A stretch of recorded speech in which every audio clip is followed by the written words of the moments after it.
উদ্দেশ্য হচ্ছে আমাদের রমজান উপলক্ষে, শুধু রমজান না, সারা বছর ব্যাপী যাতে হচ্ছে ভোগ্যপণ্য এবং নিত্য প্রয়োজনীয় জিনিসপত্রের দাম কোনো অসাধু হচ্ছে মুনাফা লাভকারী হচ্ছে কোনো ব্যবসায়ী বা কোনো সিন্ডিকেট যাতে বাজার নিয়ন্ত্রণ করে, কিংবা আমার হচ্ছে শিপিং ইন্ডাস্ট্রির ক্ষেত্রে জাহাজগুলোকে হচ্ছে ভাসমান গোদাম হিসেবে ব্যবহার করে কোনো কৃত্রিম সংকট তৈরি করে এই ভোগ্যপণ্য এবং নিত্য প্রয়োজনীয় দ্রব্যের মূল্য বৃদ্ধি না করতে পারে।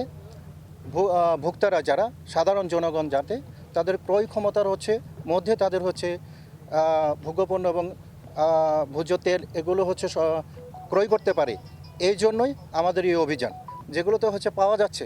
গতকালও নারায়ণগঞ্জ এবং বিভিন্ন অঞ্চলে আমাদের নৌপরিবহন অধিদপ্তরের পক্ষ থেকে মোবাইল কোর্ট পরিচালনা করা হয়েছে। যেগুলো 2-4টা পাওয়া গেছে তাদের যারা আমদানিকারক আছে, যারা এখানে ভোক্তা অধিকার ছিল, এখানে নৌ পুলিশ ছিল, কোস্টগার্ড ছিল, তারপরে এখানে যে স্টেক হোল্ডার মালিক যিনি আছেন তার সঙ্গে কথা বলা হয়েছে।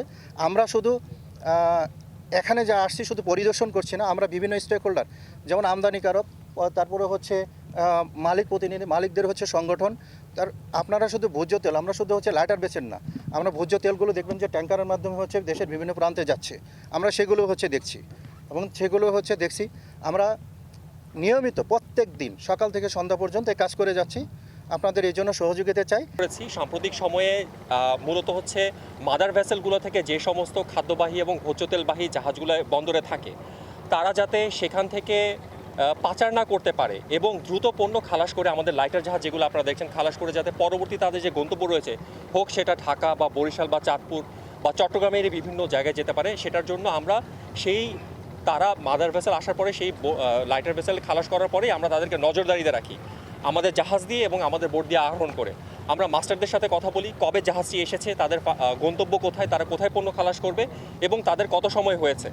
যখনই এটা 48 ঘন্টা অতিবাহিত হয়ে যায় আমরা তাদেরকে দ্রুত তাদের কার্য সম্পাদন করার জন্য বলি এবং 72 ঘন্টার মধ্যে তাদের পণ্য খালাসের জন্য যা যা সুবিধা লাগে প্রয়োজনে আমরাও প্রদান করি, চট্টগ্রাম বন্দর থেকেও প্রদান করা হয়।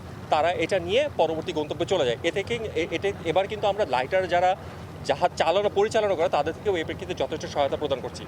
আর আরেকটি বিষয় পাচার, যেটা সেই পাচারের জন্য আমরা সর্বদাই আমাদের যে গোয়েন্দা তথ্য রয়েছে সেই গোয়েন্দা তথ্য নিয়ে থাকি। যেই জাহাজটির বাংলাদেশে পণ্য খালাস করার কথা অথবা বাংলাদেশে পণ্য খালাসের পরে তার যেই অভ্যন্তরীণ নৌ বন্দরে যাওয়ার কথা সেখানে না যেয়ে যদি ভিন্ন কোথাও চলে যায় সেটা আমাদের নজরদারিতে চলে আসে, আমরা আমাদের তথ্য নেই এবং সেই জাহাজে বোর্ড করি এবং যদি সত্যতা পাই তাহলে সেই প্রেক্ষিতে আমরা আইনানুগ ব্যবস্থা গ্রহণ করে যথোপযুক্ত কার্যব্যবস্থা গ্রহণ করি।